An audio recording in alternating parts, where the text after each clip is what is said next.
C'est un combat de libération humaine. Or aujourd'hui, on voit la violence de l'exploitation capitaliste, mais aussi la violence de la domination masculine. Domination capitaliste avec, par exemple, les ordonnances Macron qui vont faire que tous les droits des femmes qu'on avait obtenus par la loi sur l'égalité professionnelle vont pouvoir être remis en cause au niveau de l'entreprise. Et puis combattre contre la domination masculine, parce que lorsqu'on voit que dans notre pays, encore en 2017, une femme meurt tous les 3 jours sur les coups de son compagnon, on a besoin de mener cette lutte de libération pour la reconnaissance des êtres humains que sont les femmes.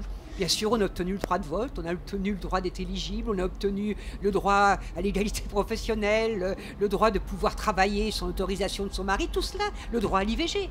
Mais on s'aperçoit que dans les faits, ces droits ne sont pas réels parce que vous prenez le droit à l'IVG, parce que les hôpitaux de proximité ferment, parce que le planning familial a moins de moyens, ce droit est de plus en plus difficile à exercer.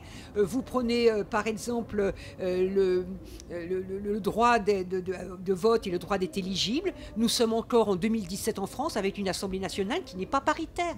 Donc on a les droits formels, il nous en manque encore quelques-uns, mais l'essentiel est là, mais ils ne rentrent pas dans la vie parce qu'ils se heurtent à la fois aux politiques d'austérité, aux politiques libérales, mais il se heurte aussi à cette volonté de domination masculine. Est-ce que vous sentez, chez les jeunes femmes notamment, qu'il y a cette conscience qu'il faut mener ce combat aujourd'hui ?